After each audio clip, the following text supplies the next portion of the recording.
Hi, my name is Joe, and today we're going to be looking at the Ayra and Athos banner, and I don't even know who Athos is. I'm too new school. I'm an awakening baby. And I want you to know I'm responsible for this, because last night I got a pity break Ayra, and I thought, damn, this special Sugakaki. I wish they made a new one other than the tea time one. And here we are. I'm not exaggerating. Literally last night. I willed it into existence, so Ayra Simps, you're welcome. This guy's a blue infantry mage mythic. Which season? I forgot. He is an anima mythic. Another one. Okay.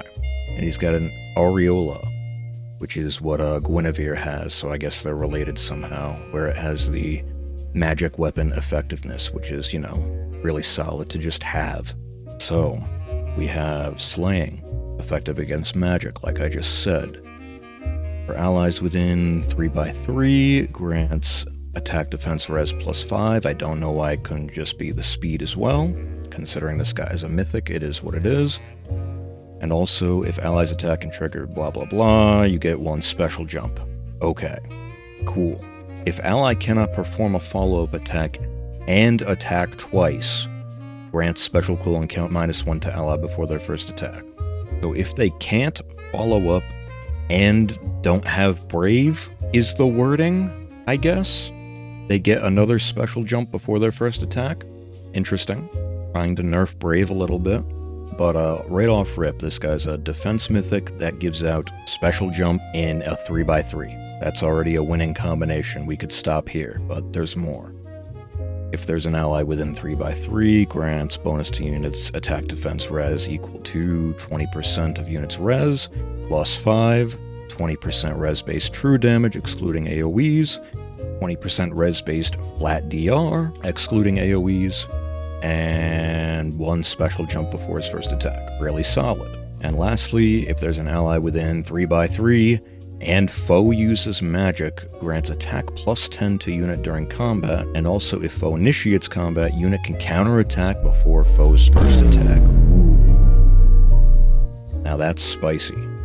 So, this unit's all about the 3x3, but this last part is truly interesting because if there is any ally within 3x3 and his foe uses magic, he gets attack +10 and Vantage.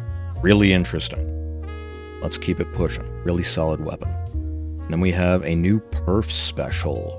Frost Moon, 4 cooldown. So 3 with Slaying. When special triggers, boost damage by 70% of units res, and neutralizes foes, reduces damage by whatever effects from non-special skills, so full piercing. And if unit cannot perform a follow-up attack and attack twice, just like the weapon specifies, grants another special jump. So, this special is 4, gonna go down to 3 with Slaying, and then from his weapon, he himself gets 1 special jump, and then in the special, he gets another special jump.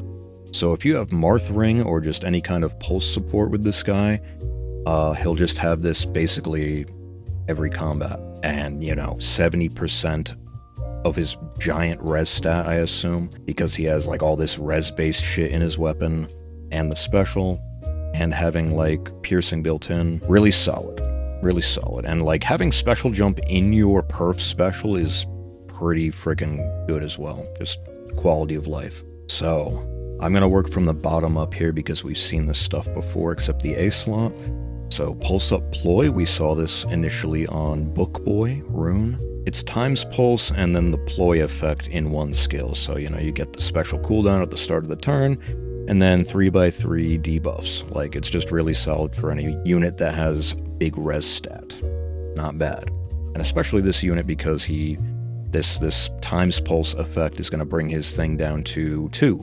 And then he has the 2 special jump. So, built-in synergy. Then we have Attack Res Discord. We've already seen this. This is just a really, really strong supportive B skill, on top of also enabling the user of it to shit damage on the people the Discord is afflicted on. So, really good on him. Then we have Perf A, Beyond Reason. Grants attack defense res plus 10 visible.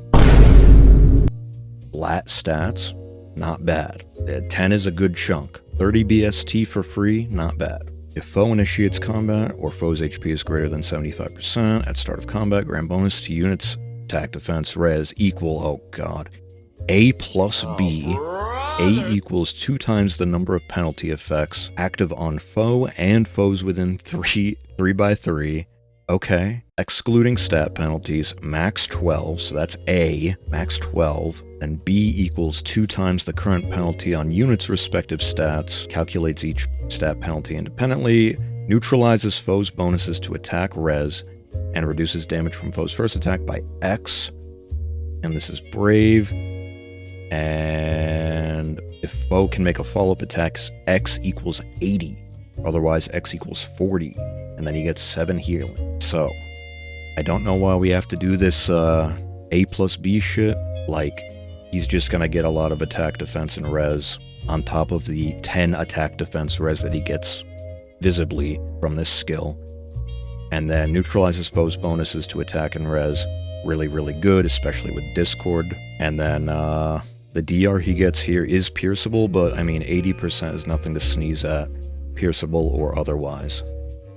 Like, pierceable DR is kind of a meme at this point, but I don't know. They could have just made this 7 flat DR, no? I don't know. And then the 7 healing. So, like, this guy's obviously a bulky, supportive nuke mage. He's kind of like 3 different things. But the thing with units that have a ton of res is that they typically hit really hard and have good support, just from stuff like Ploy and Discord and stuff like that. But yeah, you see him one-shot Nurgle here. Not bad. I mean, I like it, and especially since he's a defense mythic, I think the support is really welcome. And then we have Ayra. Ooh, I like this art. It looks nice. And nothing crazy. Sword infantry, I believe she is a water legendary. So, her sword. We got Slaying. At start of turn, if unit's HP is greater than or equal to 25%, grants attack speed plus 6 and potent follow-up. And neutralizes foes' bonuses to unit and allies within 2 for 1 turn. That's really, really good. Potent, I don't think is even a year old at this point, and we're already being able to give it out as a status. So, very epic here. And I've said it time and time again, neutralizes foes' bonuses during combat is one of the best, like, solid effects you can ask for. So, really good so far. Then we have, at start of combat, if unit's HP is greater than or equal to 25%, grants bonus to units Omni equals 5 plus 15% of unit speed. And also, if potent follow-up X% has triggered and X is less than or equal to 99, then X equals 100. That's like the cause.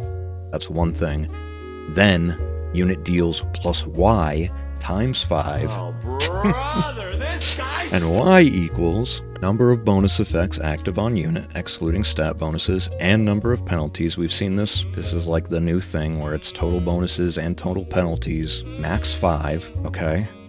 5 times 5, and reduces damage from foe's first attack by Y times 3, so that would be 15, right?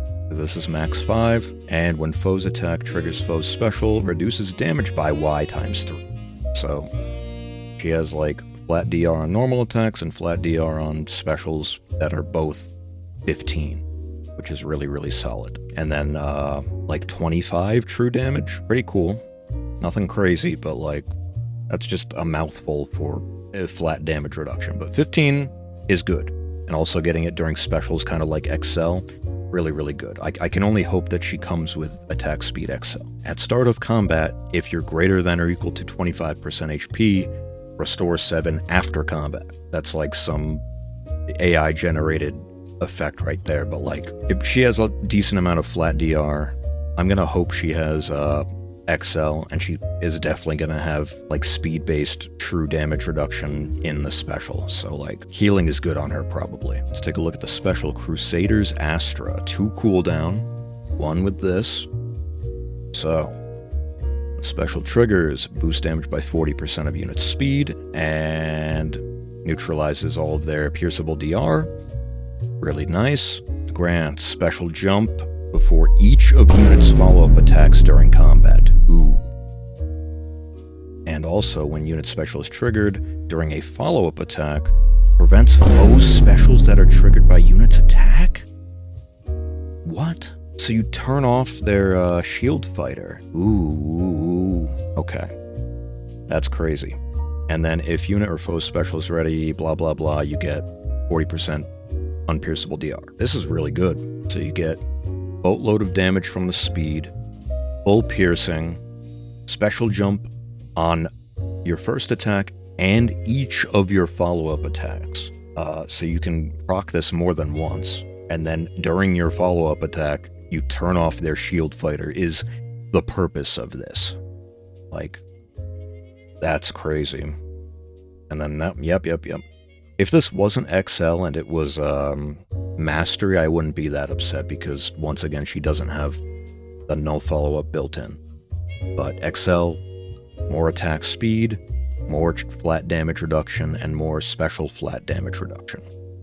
So, this unit's going to be annoying. And then she also has Speed Taker, which we saw first on Emblem Lin. TLDR, great talent speed stacking, and then you get 20% speed-based true damage. And neutralizes units' penalty to speed, which I completely forgot about, and full tempo. Like, this skill is amazing. And Brutal Tempest, this is new. So, enable Canto Distance +1 for infantry? Okay. And then you get the one extra move because it's a Tempest skill.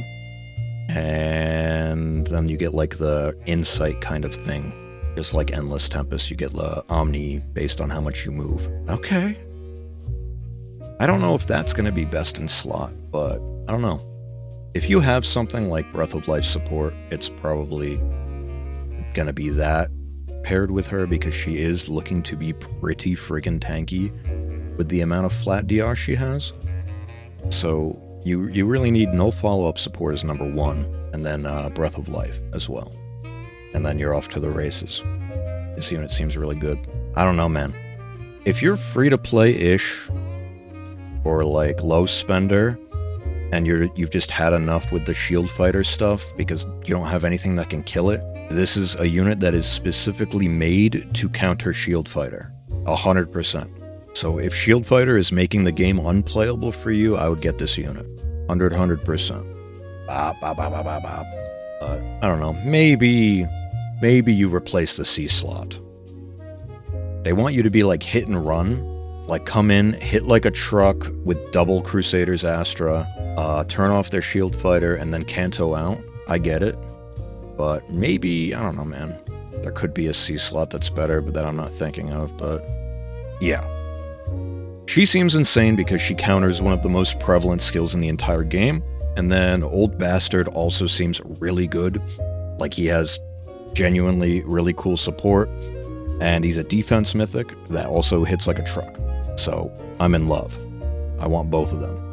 But let me see. I didn't really pay attention to who's on this. We got Ash, which is whatever. Fogado. Honestly, if I randomly get a plus speed Fogado, I would be a happy boy because Fogado also turns off enemy defensive specials. But his problem was that he released right after Fjorm, and he just couldn't keep up in speed with Fjorm. If I get a plus speed one, that's a different story.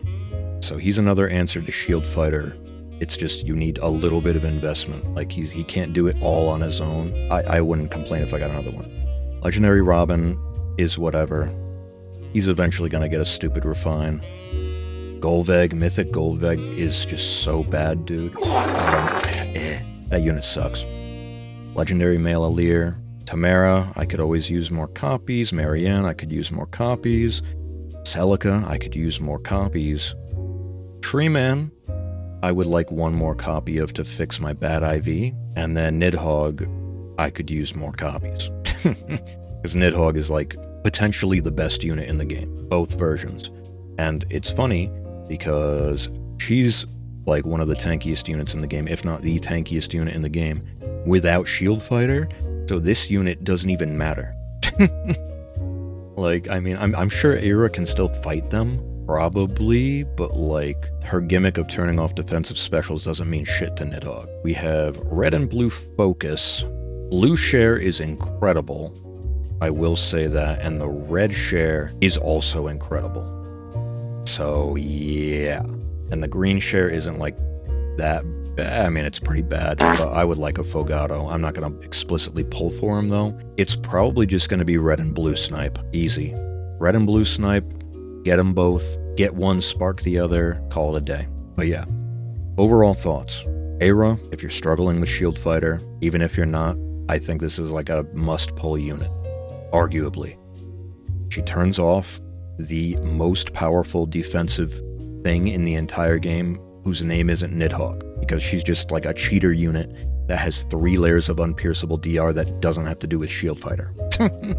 And she has burn, and she nukes your face off. Anyway, Nidhogg is so stupid.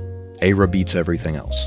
Incredible. Incredible anti-meta unit. And then we have Old Bastard. I mean, I am a defense guy, and he seems like a really, really good defense unit. Extremely valuable 3x3 support out the wazoo. And he hits like a truck. He self-procs his really strong special. Like, he pre-charges it. And then he has Ploy. And then he has special jump support and attack res discord. He's good. He's definitely good. So yeah. Overall thoughts are, they cooked. And the share for red and blue is also really, really good. So, yeah. Go for it. But that's going to be it for me today. Thank you all for watching. I appreciate you. I'll see you tomorrow for the AR video. Fingers crossed I'm still going flawless. I don't want to spoil anything, but I think as of recording, I'm still flawless. So, yeah. And then the next day, we'll summon on this banner, try to get both of these guys. Alright. Have a good one. Bye.